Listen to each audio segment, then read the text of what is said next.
Welcome back.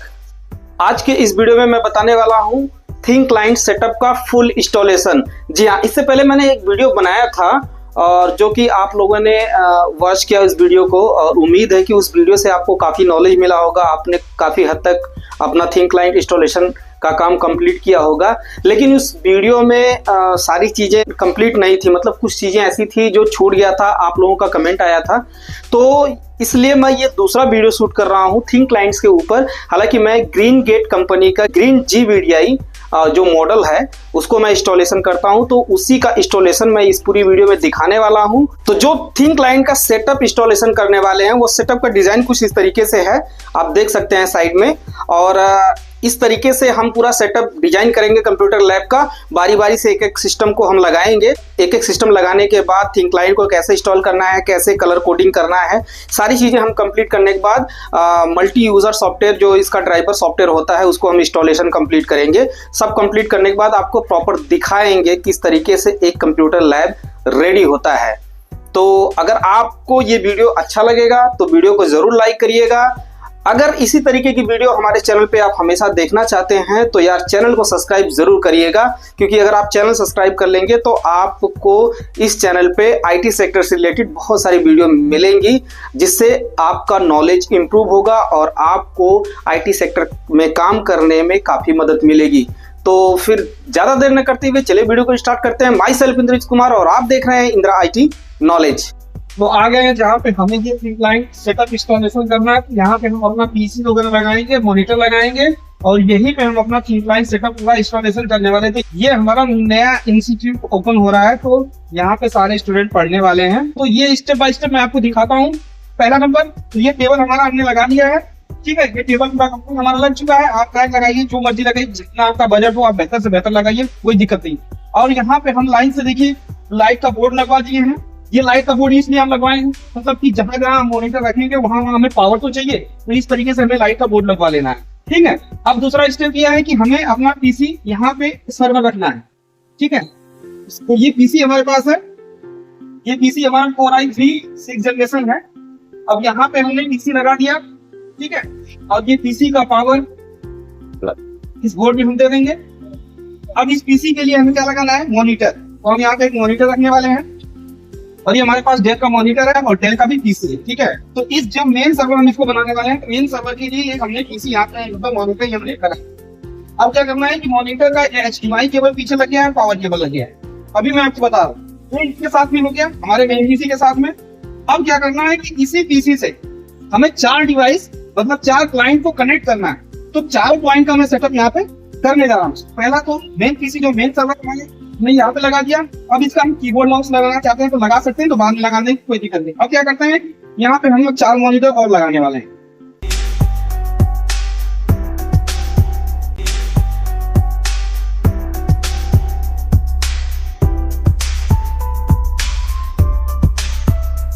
यहाँ पे एक मॉनिटर ये हो गया और ये दूसरा मॉनिटर हमने लगा लिया। ये हो गया हमारा तीसरा मॉनिटर, ये हमारा हो गया चौथा मॉनिटर, क्योंकि हमें 4 थिंक क्लाइंट लगाना था। तो 4 थिंक क्लाइंट के लिए मॉनिटर हो गया और एक इस PC के लिए मॉनिटर हो गया। टोटल कितने हो गए, 5 हो गए। तो टोटल हमारा 5 सेटअप यहाँ पे चलने वाला है, ठीक है। अब तीसरा स्टेप क्या करना है कि अब हमें केबल नाप करके काटना है। D-Link का केबल लगाना है, हाई स्पीड की केबल लगाना है। केबल के ऊपर भी स्पीड डिपेंड करती है, तो हम यहाँ पे केबल लगाना है। मैं ऑलरेडी केबल यहाँ पे नाप करके काट चुका हूँ, स्टेप बाय स्टेप लगा के आपको दिखाता हूँ। ये हमने 1 मीटर का कैट6 केबल ले लिया है।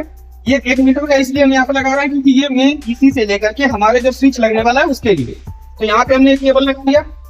अब दूसरा केबल हम यहाँ से दूसरे के लिए लगा। दूसरा जो केबल हमारा है जहाँ स्विच जहाँ पे हमने लगाना है, स्विच से लेकर के इस दूसरे मॉनिटर के पास में रखिए, ठीक है। अब तीसरा क्या है, ये हमारे पास तीसरी केबल आ गई। तीसरी केबल भी यहाँ जहाँ पे स्विच हमें लगाना है, ये तीनों केबल एक ही जगह है, यहाँ स्विच हमें लगाना है। अब उसके बाद यहाँ से हम केबल लेके जाएंगे,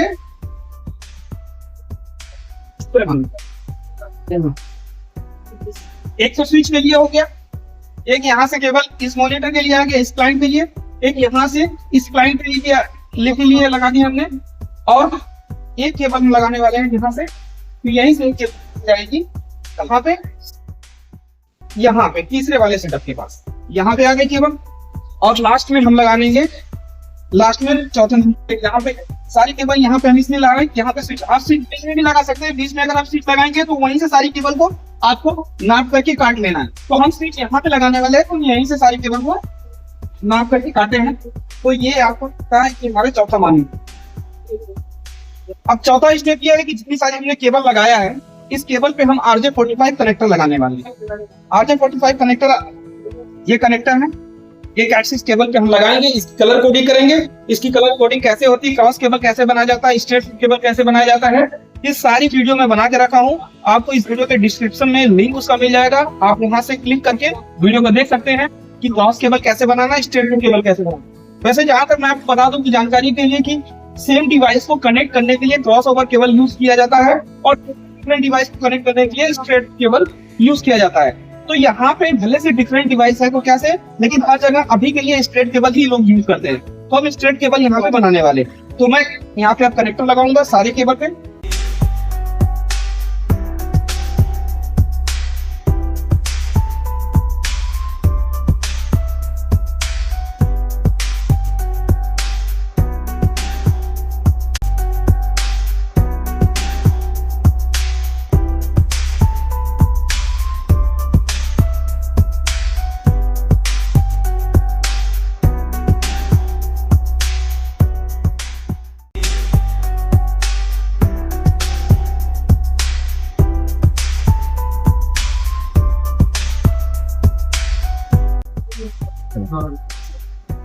अब ये जो केबल हम नाप करके काटे हुए हैं, इन सभी केबल को हम यहाँ से टाई बेल्ट से एकदम स्टेबल बना देंगे, सीधा सीधा कर देंगे। हालांकि अभी हमारे पास टाई नहीं है तो हम वायर टेप यहाँ पे यूज कर रहे हैं।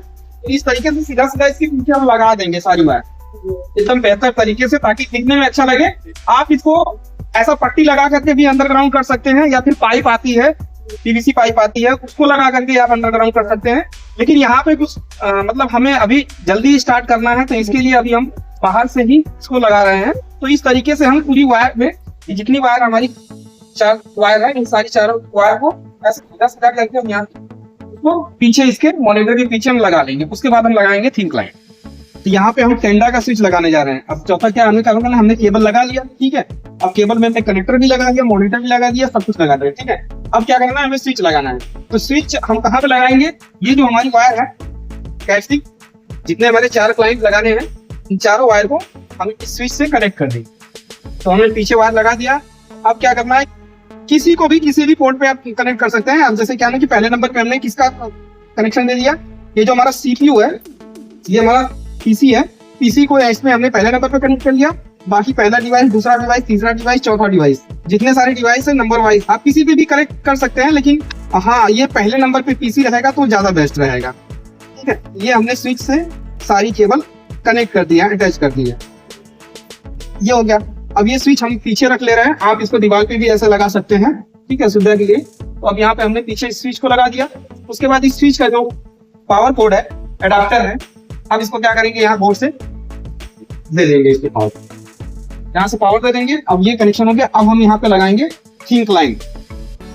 ये ग्रीन गेट कंपनी का हमारा VDI 120 मॉडल थिन क्लाइंट हम यहाँ पे इंस्टॉल करने जा रहे हैं। इसका पैकिंग पहले ग्रीन कलर में आता था, हरे कलर में आता था, कि ग्रीन नाम ही है कंपनी का, लेकिन अभी की ये पैकिंग चेंज होकर के आया है, व्हाइट कलर में आया है। तो ये बहुत ही जबरदस्त मॉडल होता है, अच्छा मॉडल है, क्योंकि ये ज्यादातर सक्सेस होता है। तो मैं इंस्टॉलेशन ज्यादातर मैं इसी को करता हूँ। इसमें बहुत सारे वेरिएंट्स आते हैं, आप कोई भी मॉडल आप ले सकते हैं।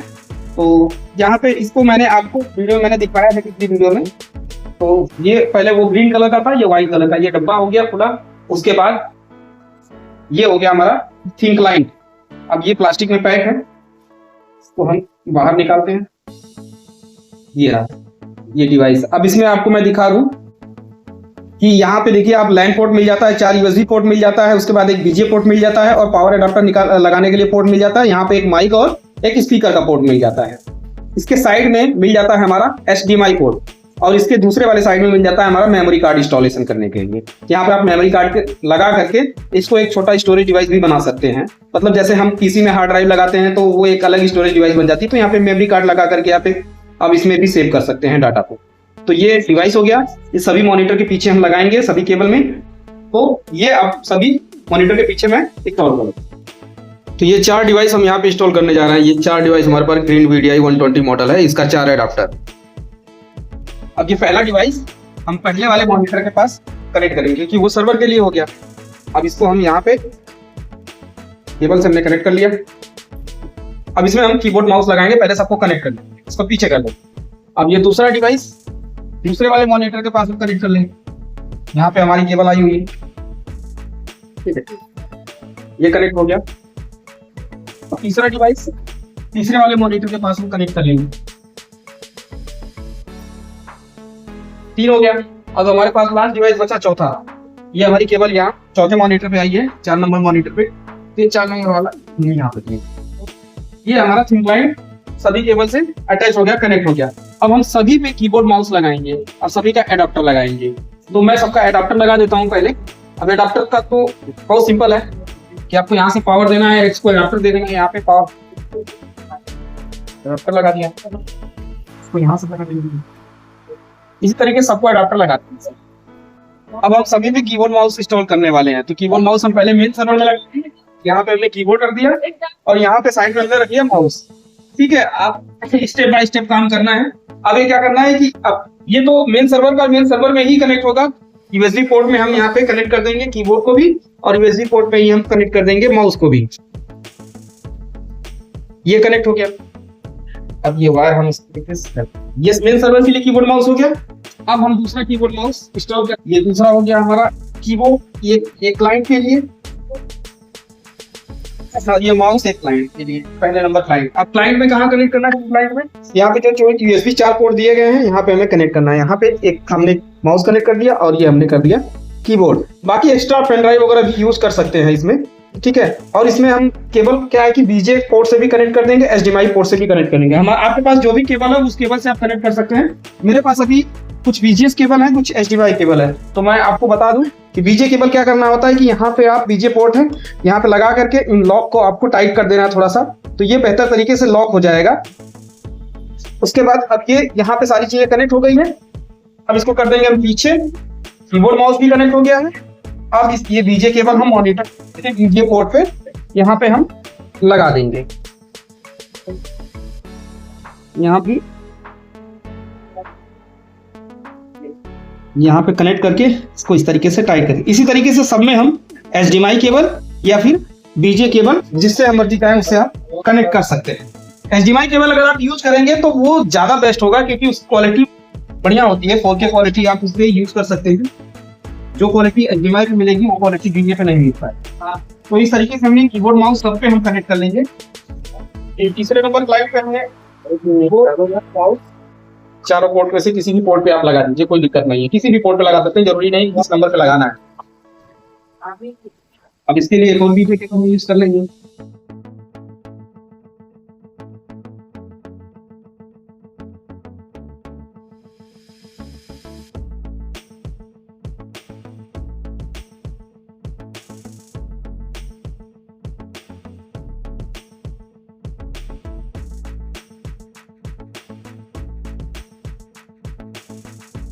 सभी हमने इंस्टॉलेशन कंप्लीट कर लिया। जो बाहर का हार्डवेयर का इंस्टॉलेशन था वो हमने सभी कंप्लीट कर लिया। ये मेन PC हमने लगा लिया, कीबोर्ड माउस वगैरह सब अटैच कर दिया हमने। पीछे स्विच लगा लिया है, ये स्विच लगा लिया पीछे हमारा।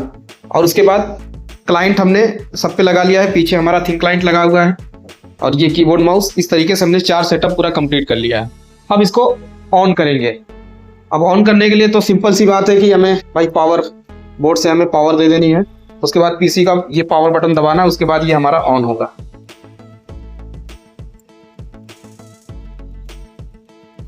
अब ये विंडो यहाँ पे ओपन हो रही है। ये मेन सर्वर हमारा ओपन हो गया, ऑन हो गया और बाकी सभी का पावर हमने ऑन कर लिया है। अब क्लाइंट का पेज यहाँ पे आएगा। अब ये थोड़ा सा हमारे केबल में प्रॉब्लम है BJ में, इसलिए कलर थोड़ा सा डिफरेंट है, उससे कोई दिक्कत नहीं, लेकिन फिर भी ठीक है। अब यहाँ पे थिन क्लाइंट का पेज ओपन हो गया। जो हमने ग्रीन VDI 120 मॉडल हमने लगाया उसका पेज यहाँ पे ओपन हो गया। यहाँ पे दूसरा ओपन हो गया और तीसरा यहाँ पे हम चालू कर रहे हैं। यहाँ पे अभी हमें HDMI लगाना है। अब हमने सारा सेटअप करने के बाद हम ये मेन PC ऑन कर लिया, हमारा विंडोज ओपन हो गया। आप देख सकते हैं यहाँ पे विंडोज 11 इंस्टॉल है। आपको मैं चेक करा दूं। राइट क्लिक करिए हमने जिस पीसी पे और हम प्रॉपर्टीज पे गए। यहाँ पे आने के बाद आपको मैं दिखा दूं, यहाँ पे पीसी का जो कॉन्फ़िगरेशन है Core i5 है, 6th जनरेशन हमारा पीसी है, 3.20 गीगाहर्ट्ज़, ठीक है। और 8 GB का रैम इसमें लगा हुआ है, जिसमें जो हमारा ऑपरेटिंग सिस्टम इंस्टॉल है विंडोज 11 प्रो है, ठीक है। अब ये 64 बिट का ऑपरेटिंग सिस्टम है। अब हमें सबसे पहले क्या करना है कि इसका फायरवॉल ऑफ करना है। कभी भी हम थिंक क्लाइंट इंस्टॉलेशन करते हैं, कोई भी डिवाइस हम इंस्टॉल कर रहे हैं, तो सबसे पहले हमें फायरवॉल इसका ऑफ करना है। तो हम कंट्रोल पैनल में चले जाएंगे, उसके बाद यहाँ विंडोज डिफेंडर फायरवॉल, यहाँ पे हमने क्लिक करना है। उसके बाद हमें turn Windows defender firewall of करना है। तो यहाँ पे अगर आपका ऑन का सेटिंग ऑन रहेगा, अगर ऑन पे है तो इसको हटा करके आपको ऑफ पे कर देना, ऑफ पे चेक मार्क लगा देना, देन ओके कर देना है, आपका ये फायरवॉल ऑफ हो जाएगा। पहली चीज ये हो गई। अब दूसरी चीज क्या करना है कि हमें इस पे पीसी को एक आईपी एड्रेस असाइन करना है, एक आईपी एड्रेस देना है। तो उसके लिए क्या करना पड़ेगा, हमें विंडो आर प्रेस करना है, यहाँ पे टाइप करना है ncpa.cpl, ठीक है। ये टाइप करेंगे, उसके बाद एंटर करेंगे तो हमारा यहाँ पे इथरनेट का ऑप्शन खुल के आ जाएगा। तो ये इथरनेट का जो ऑप्शन है, बाकी हम वाईफाई वगैरह कनेक्ट है, ब्लूटूथ नेटवर्क है, इनको सब छोड़ देंगे। हमें क्या करना है, सिर्फ और सिर्फ इथरनेट के ऑप्शन पे हमें राइट क्लिक करना है। देन हम प्रॉपर्टीज पे आ जाएंगे, यहाँ पे हमें मिलेगा इंटरनेट प्रोटोकॉल वर्जन 4।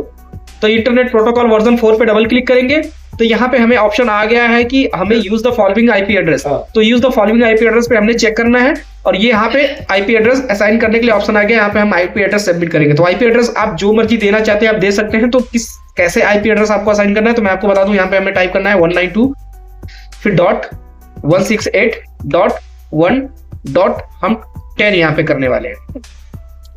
आप यहाँ पे लास्ट वाला जो डिजिट है आप चाहे 0 के सीरीज में रखिए या 1 के सीरीज में। अगर आप इंटरनेट लगा रहे हैं, राउटर आपको ऑलरेडी लगा है, तो पहले आपको अपने राउटर का देख लेना है कि उसका क्या आईपी एड्रेस है, किस सीरीज में आईपी एड्रेस है वो देख लेना। अगर आपका राउटर का आईपी एड्रेस 31 के सीरीज में है या 2 के सीरीज में या 1 के सीरीज में, इसको भी उसी सीरीज में रख लेना है। लास्ट वाला डिजिट आपका चेंज रहना चाहिए। तो यहाँ पे हमने 10 कर लिया और हम सबनेट मास्क पे जैसे ही क्लिक करेंगे, यहाँ पे subnet mask by default automatic यहाँ पे सबमिट हो जाएगा 255.255.255.0। उसके बाद डिफॉल्ट गेटवे में हमें क्या टाइप करना है 192.168.1.1, ठीक है। उसके बाद प्रेफरेंस डीएनएस में हमें ये परफॉर्मेंस और डीएनएस सर्वर है, यहाँ पे भी हमें 192.168.1.1 ये टाइप करेंगे। देन हम ओके कर देंगे। उसके बाद यहाँ से भी ओके कर देंगे। यहाँ पे आप देख सकते हैं आइडेंटिफाई ये करने लगा। तो ये हमारा आईपी एड्रेस इस पे अपने मेल सर्वर पे असाइन कर दिया, सबमिट कर लिया।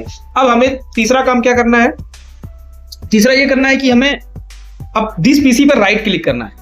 दिस पीसी पे हमें राइट क्लिक करना है और उसके बाद हमें यहाँ पे शो मोर ऑप्शन पे जाना है और उसके बाद मैनेज में आ जाना है। मैनेज में आने के बाद अब हमें यहाँ पे आपको दिख जाएगा लोकल यूजर एंड ग्रुप। तो ये लोकल यूजर एंड ग्रुप पे हमें डबल क्लिक करना है। उसके बाद ऊपर आपको दिख जाएगा यूजर पे डबल क्लिक करना है।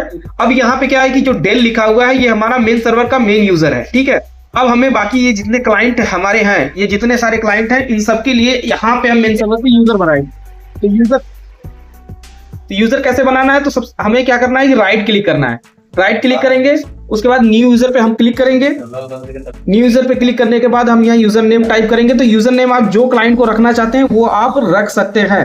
तो हम यहाँ पे हर यूजर का एक नाम रखने जाते हैं, PC1, PC2, PC3, PC4, इस तरीके से रखेंगे। तो मैं कैपिटल में यहाँ पे टाइप करूंगा PC1, ठीक है। और फुल नेम हम छोड़ देंगे, डिस्क्रिप्शन हम छोड़ देंगे, ठीक है। पासवर्ड में हमें जो आपको पासवर्ड देना है वो आप क्लाइंट को पासवर्ड दे सकते हैं। तो मैं यहाँ पे 1 2 3 नॉर्मली पासवर्ड दे रहा हूँ।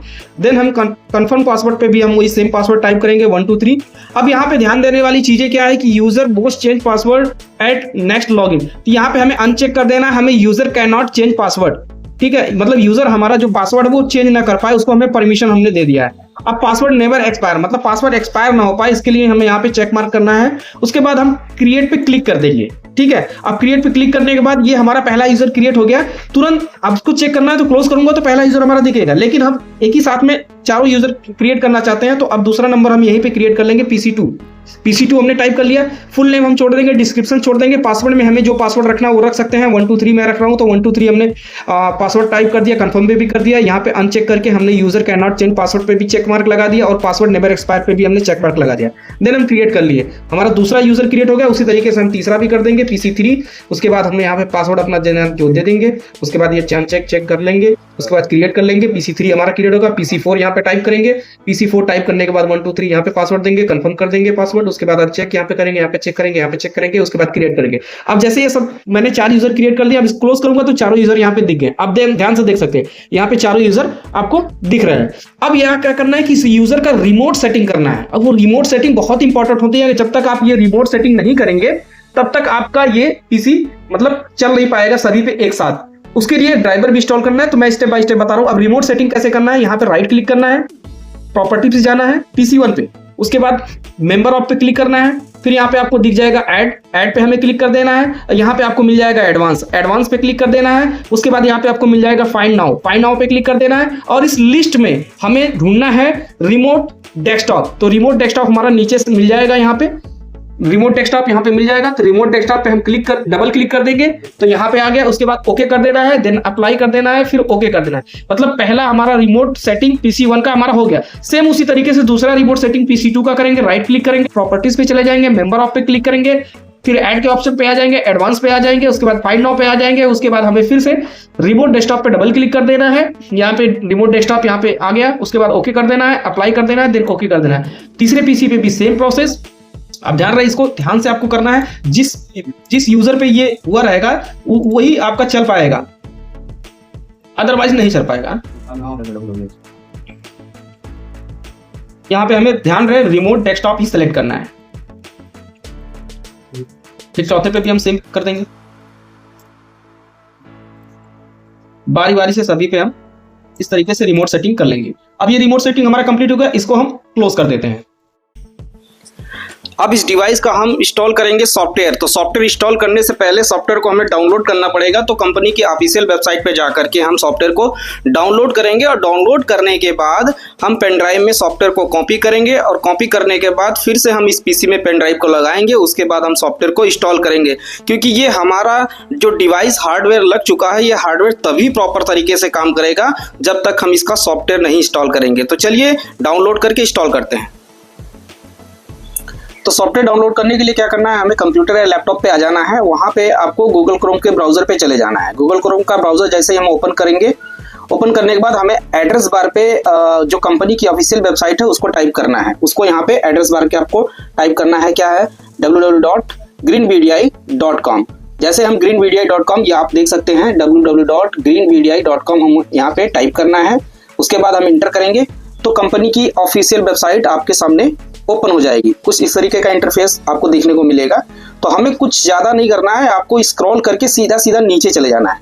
एकदम हम स्क्रॉल करते चले जाएंगे तो यहाँ पे सभी मॉडल थिंक क्लाइंट वगैरह आपको दिखेंगे, ठीक है। और उसके नीचे चले जाएंगे, यहाँ पे कुछ वीडियोस दिख जाएंगी, जिसमें से बीच वाली वीडियो हमारी है कैसे इंस्टॉल करना है। ये पहले वीडियो हमने बना रखा था।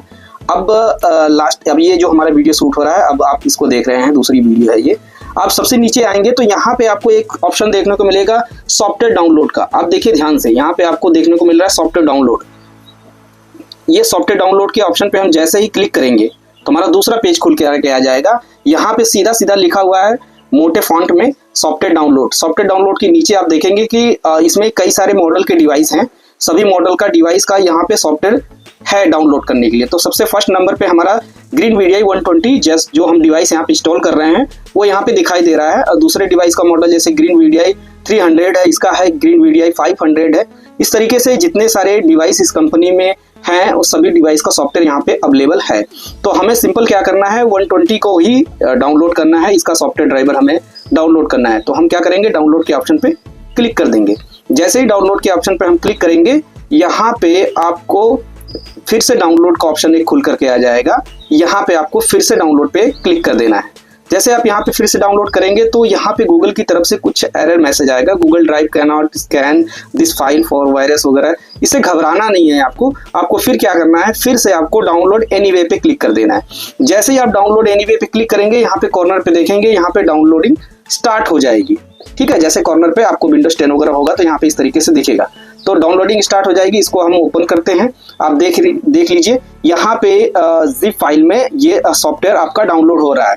मतलब जो WinRAR फाइल होती है उसमें ये डाउनलोड हो रहा है। आपको अपने कंप्यूटर में आपको WinRAR 64 बिट का इंस्टॉल करना पड़ेगा इसको ओपन करने के लिए। तो अब ये जैसे ही डाउनलोडिंग चल रही है तो ये बीच में कभी कभी क्या होता है कि फेल भी हो जाता है, क्योंकि इसमें डिफेंडर फायरवॉल होता है, वो फायरवॉल की नज़र में ये जो सॉफ्टवेयर होते हैं वायरस। अब देखिए यहाँ पे आपको लिख करके आ रहा है डेंजरस डाउनलोड ब्लॉकेड, है ना। तो आपको अब घबराना नहीं, आपको क्या करना है, सीधा सीधा हिस्ट्री पे चले जाना है, ठीक है। हिस्ट्री पे आपने क्लिक कर देना है। तो यहाँ पे आप देख सकते हैं कि यहाँ पे रेड कलर में आपको लिख करके आ रहा है Chrome blockade this download because the file is dangerous. तो आपको घबराना नहीं है, यहाँ पे आपको सामने 3 डॉट मिलेंगे, है ना, 3 डॉट मिलेंगे। इस 3 डॉट पे आपको क्लिक करना है। 3 डॉट पे क्लिक करने के बाद आपको 2 ऑप्शन मिलेंगे, डिलीट फ्रॉम हिस्ट्री और डाउनलोड डेंजरस फाइल। तो हमें हिस्ट्री डिलीट नहीं करना है, डाउनलोड डेंजरस फाइल पे क्लिक कर देना है, क्योंकि ये जो डिफेंडर फायरवॉल है जो इसका एंटीवायरस लैपटॉप का, उसकी नज़र में ये डेंजरस फाइल दिख रही है। तो घबराना नहीं है, कोई डेंजरस फाइल नहीं है, हमारा GNP DI 120 का सॉफ्टवेयर है। तो इस पे हमें क्लिक कर देना है डाउनलोड डेंजरस फाइल पे। जैसे हम इसको क्लिक कर देंगे वापिस से, तो यहाँ पर भी हमें डाउनलोड डेंजरस फाइल पे एक बार और क्लिक कर देना है, दोबारा से ऑप्शन खुल के आएगा। तो यहाँ पे हम एक बार और क्लिक कर देंगे। आप देख सकते हैं ये पूरी तरीके से जिप फाइल हमारा विनरर फाइल में जो है ये सॉफ्टवेयर हमारा डाउनलोड हो चुका है, ठीक है। GVDI 120 R करके लिखा हुआ है, ठीक है। अब ये जैसे डाउनलोड हुआ तो यहाँ पे हमारा फोल्डर ओपन करने के लिए ऑप्शन और दिख रहा है, show in folder. Show in folder पे हम क्लिक करेंगे तो यह हमारा डाउनलोड वाला जो ऑप्शन होता है, जहाँ पे सारी फाइलें वगैरह हमारी डाउनलोड होती है, जो कुछ भी हम डाउनलोड करते हैं तो डाउनलोड में ही चला जाता है। तो यहाँ पे ये देख सकते हैं अब डाउनलोड हो चुका है। अब इसको क्या करेंगे, यहाँ पे राइट क्लिक करेंगे, उसके बाद आप कॉपी कर लेना है या कट कर लेना है। आप अपना पेन ड्राइव लगाइए, पेन ड्राइव में पेस्ट कर लीजिए, फिर उसके बाद हम सॉफ्टवेयर को इंस्टॉल करते हैं। तो ड्राइव मैंने पेन ड्राइव में डाउनलोड कर रखा है, तो मैं पेन ड्राइव यहाँ पे इंसर्ट करूंगा मेन सर्वर के पीसी पे। अब यहाँ से हम पेन ड्राइव को ओपन कर लेंगे। पेन ड्राइव को ओपन करेंगे तो यहाँ पे हमारा ड्राइवर मिल जाएगा। यहाँ पे जो ड्राइवर होगा आपका जिप फाइल में होगा, तो आपको ये WinRAR सॉफ्टवेयर आपको इंस्टॉल कर लेना है, ठीक है। तो WinRAR सॉफ्टवेयर इंस्टॉल रहेगा तो आप ड्राइवर को इजीली ओपन कर पाएंगे अगर जिप फाइल में आपका ड्राइवर है तो। यहाँ पे ड्राइवर का नाम है RDP मल्टी यूजर। तो RDP मल्टी यूजर है और RDP एक्सीलेटर है। कभी कभी क्या होता है कि RDP मल्टी यूजर के अंदर ही RDP एक्सीलेटर मिल जाता है, तो हमें पहले ओपन करना है RDP मल्टी यूजर। तो यहाँ पे हम डबल क्लिक करेंगे, इसके बाद यहाँ पे RDP मल्टी यूजर दिख रहा है, यहाँ पे डबल क्लिक करेंगे। अब इस तरीके से फाइल एक्सट्रैक्ट हो रही है, एक्सट्रैक्टिंग हो रही है, मतलब जो जिप फाइल हमारा बना है वहां से ये फाइल बाहर आ रही है डायरेक्ट। हम राइट क्लिक करके भी एक्सट्रैक्ट कर सकते हैं, ये डायरेक्ट फाइल बाहर आ रही है। अब ये आ गया ऑप्शन हमें यस करने के लिए, यहाँ पे हमें इंस्टॉल करना है, यस करना है।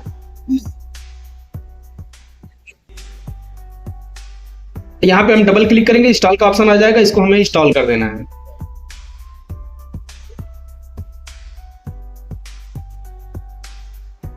अब इंस्टॉल होने के बाद लिखा हुआ है लॉन्च RDP मल्टी यूजर, तो लॉन्च पे हमने क्लिक कर देना है, देन यस कर देना है। उसके बाद ये ऑप्शन खुल करके आ जाएगा। अब यहाँ पे क्या है कि यहाँ पे भी हम इंस्टॉल करेंगे, ठीक है। तो ये सारी चीजें, अगर ये जो ग्रीन कलर में रनिंग वगैरह इंस्टॉलेशन वगैरह ये सपोर्ट वगैरह जो भी लिखा हुआ है, अगर ये ग्रीन कलर में नहीं है, कोई भी रेड कलर में है, तो मतलब आपका इंस्टॉलेशन अभी अधूरा है। तो आप ध्यान से देख सकते हैं यहाँ पे रनिंग है, इंस्टॉलेशन ये भी सपोर्टेड है, ये भी सपोर्टेड है, जो भी वर्जन है, ठीक है, ये भी इंस्टॉलेड है, ये भी है, सारी चीजें हैं, ठीक है। अगर यहाँ पे कोई भी रेड कलर में आ रहा है तो आपको यहाँ से फिर से इंस्टॉल कर देना है, ठीक है। अगर RDP मल्टी यूजर अगर इंस्टॉल नहीं है तो यहाँ पे अनइंस्टॉल लिखा रहेगा, मतलब इंस्टॉल लिखा रहेगा, तो यहाँ पे आप क्लिक कर देंगे तो यहाँ से RDP मल्टी यूजर भी इंस्टॉल हो जाएगा। सब कुछ करने के बाद यहाँ पे आपको रिफ्रेश कर देना है। जब आप रिफ्रेश करेंगे तो ये ऐसा पेज खुल के आ जाएगा, मतलब हमारा ये इंस्टॉलेशन कंप्लीट हो गया। इसको हम क्लोज कर देंगे, इसको भी क्लोज कर देंगे, इसको भी क्लोज कर देंगे। अब हमें क्या करना है, बाकी की जो सेटिंग करनी है हमें सभी यूजर पे करनी है। तो अब हम आ जाते हैं हम PC1 पे, मतलब जो हमारा थीम क्लाइंट है इस PC1 पे आ जाते हैं। अब PC1 पे हमें क्या करना है, इसका खुद का IP एड्रेस वगैरह देना है। तो ये PC1 का पेज हमारा ओपन हो गया है। अब यहाँ पे हमें क्या सेटिंग करनी है, पहले से तो हम नेटवर्क में चले जाएंगे। नेटवर्क में आने के बाद ऑटोमेटिकली गेट IP एड्रेस जो चेक मार्क लगा है इसको अनचेक कर देंगे।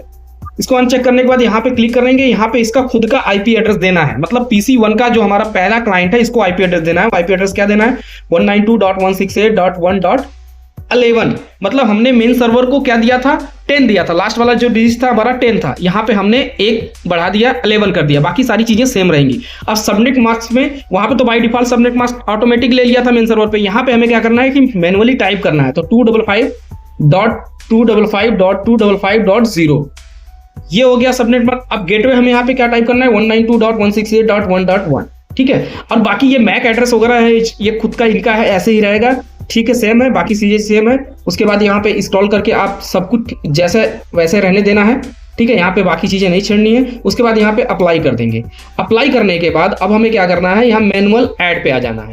मैनुअल ऐड पे आने के बाद यहाँ पे होस्ट नेम मांग रहा है। होस्ट नेम क्या है कि मतलब जो सर्वर है हमारा जिससे ये क्लाइंट कनेक्ट है, मतलब इस वाले पीसी से हमारा ये क्लाइंट सभी कनेक्ट है, तो इस वाले पीसी का जो नाम होगा वो यहाँ पे हमें टाइप करना है होस्ट नेम में। तो यहाँ पे हमारा जो पीसी का नाम है वो डेल है, तो हम डेल टाइप कर देंगे, या फिर ज्यादा बेटर ये रहेगा कि आप यहाँ पे सर्वर ही टाइप कर दीजिए तब भी चलेगा।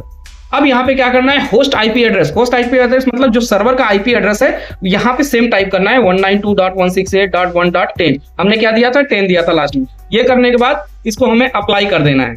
अप्लाई करने के बाद अब क्या करना है, यहाँ पे हमें यूजर देना है। क्या यूजर देना है, जो हम वहां पे यूजर क्रिएट किए थे, PC4 हमने बनाया था, PC1, PC2, PC3, PC4 हमने बनाया था। तो जो कैपिटल लेटर में हमने जो भी नाम दिया था उसी लेटर में हमें करना, हमें स्मॉल नहीं करना, स्पेस नहीं देना। हमने क्या बनाया था, PC1 बनाया था। PC1 और PC1 के बीच में स्पेस नहीं था। अगर आप स्पेस दिए हैं मेन सर्वर में यूजर क्रिएट करते समय, तो यहाँ पे भी आपको स्पेस देना पड़ेगा, इस चीज का ध्यान रखना है। तो हमने कोई स्पेस नहीं दिया था, PC1 हमने टाइप कर दिया, और पासवर्ड में हमने टाइप किया था 123। तो यहाँ पे भी हमने नॉर्मली 123 हमने पासवर्ड टाइप कर लिया। पासवर्ड को चेक करना है तो यहाँ पे चेक कर सकते हैं आई बटन पे क्लिक करके। उसके बाद ये चीजें बहुत इंपॉर्टेंट है, इस पे ध्यान आप दीजिए कि सेव पासवर्ड लिखा है, ऑटो लॉगिन लिखा है, ऑटो रिकनेक्ट, इस पे चेक मार्क लगाने का एक हमारा अलग बेनिफिट ये हो जाएगा कि दोबारा जो हमारा यूजर हमें मैनुअली लॉगिन नहीं करना पड़ेगा। ये by default automatic PC on करते ही ये हमारा यूजर लॉगिन हो जाएगा। तो मैं आपको ये पहला कॉन्फ़िगरेशन मैंने किया। अब इसको हम लॉगिन करते हैं। अब जैसे इसको लॉगिन करेंगे तो ये थोड़ा सा टाइम लेगा, उसके बाद ये लॉगिन होगा। आपके सामने देख सकते हैं कि PC1 हमारा लॉगिन हो रहा है।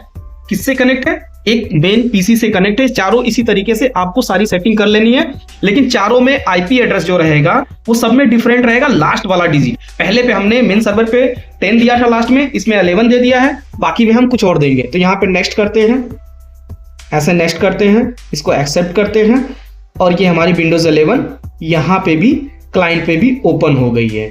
ठीक है, तो ये हमारा PC1 वाला कॉन्फ़िगरेशन कंप्लीट हो गया। अब हम चलते हैं PC2 पे। अब हम PC2 वाले मतलब 2 वाले क्लाइंट पे हम आ गए हैं, नंबर 2 क्लाइंट पे। ठीक है, पहला हमने कॉन्फ़िगरेशन आपको दिखा दिया, दूसरे में भी सेम वैसे ही करना है। ठीक है, हमें क्या करना है, सबसे पहले हम नेटवर्क में आ जाएंगे। नेटवर्क में आने के बाद यहाँ पे जो ऑटोमेटिक गेट आईपी एड्रेस है इसमें अनचेक कर लेंगे। यहाँ पे आईपी एड्रेस देना है 192.168.1.12। अब ध्यान रहे, मैं फिर बात को दोबारा दोहरा रहा हूँ इस बात को कि मेन सर्वर पे हमने 192.168.1.10 हमने किया था। फर्स्ट पीसी पे हमने क्या किया था, 192.168.1.11 किया था। इस पे हम 12 कर दे रहे हैं, और उसके बाद 13 कर देंगे, उसके बाद 14 कर देंगे, मतलब 4 है। ठीक है, अब सबनेट मास्क सब सेम रहेगा। जो PC1 पे हमने दिया था, मेन सर्वर पे दिया था, वो सब में सेम हमें टाइप करना है 255.255.255.0।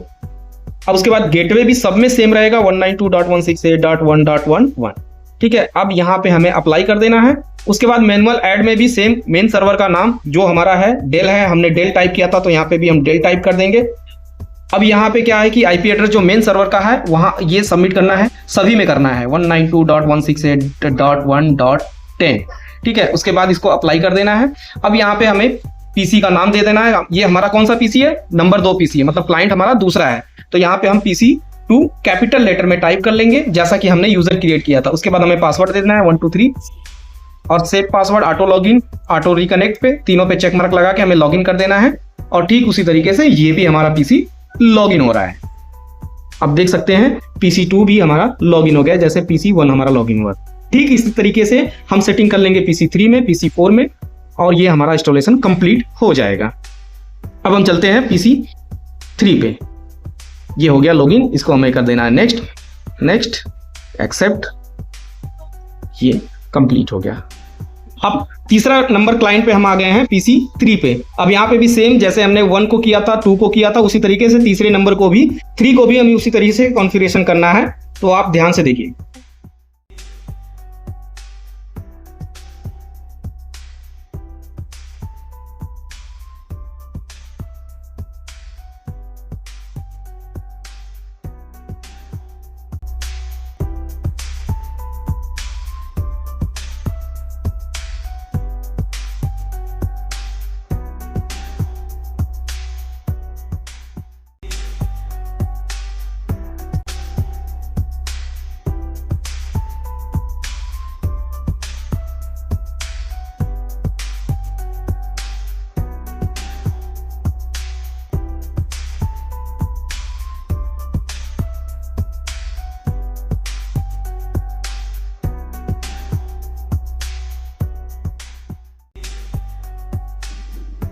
तो ये सारा इंस्टॉलेशन हमने कंप्लीट कर लिया है। मेन सर्वर हमारा PC1 ये भी चालू हो गया है, PC2 ये भी चालू हो गया है, ये जो ब्लू कलर में आ रहा है थोड़ा बीजे केबल का प्रॉब्लम है, PC3 ये भी चालू हो गया, PC4। इसलिए मैं कह रहा हूं कि आपको HDMI केबल ही यूज करना है, ज्यादातर कोशिश करिए HDMI वाला मॉनिटर लीजिए और HDMI केबल ही आप यूज करिए। तो ये सारा सेटअप कंप्लीट हो गया। अब जो सॉफ्टवेयर यहाँ पे चलाएंगे, यहाँ पे MS ऑफिस ऑन कर लीजिए, यहाँ पे पावर पॉइंट ऑन कर लीजिए, यहाँ पे आप कोरल ड्रा ओपन कर लीजिए, यहाँ पे पेंट वगैरह चलाना है, एडिटिंग सॉफ्टवेयर चलाना है, कुछ भी करना है आप सब पे अलग अलग सॉफ्टवेयर रन कर सकते हैं। और जितना ये डिवाइस लगा है, जितना डाटा यहाँ पे सेव होगा, सबका डाटा आपका मेन सर्वर में, इसके हार्ड ड्राइव में सेव होगा, मेन सर्वर वाले में। अगर इसमें पर्सनल कोई स्टोरेज डिवाइस आपको बनाना है तो डिवाइस के पीछे, मतलब जो थिंक क्लाइंट है उसके पीछे हमारा मेमोरी कार्ड का स्लॉट दे रखा है, वहां पे मेमोरी कार्ड लगाइए, एक अलग स्टोरेज बन जाएगा। या फिर USB पोर्ट पे जो डिवाइस हमारा लगा है उस USB पोर्ट पे आप पेन ड्राइव लगा दीजिए। यहाँ USB पोर्ट पे आप पेन ड्राइव लगा करके भी आप डाटा सेव कर सकते हैं। तो ये इंस्टॉलेशन हमारा कंप्लीट हुआ।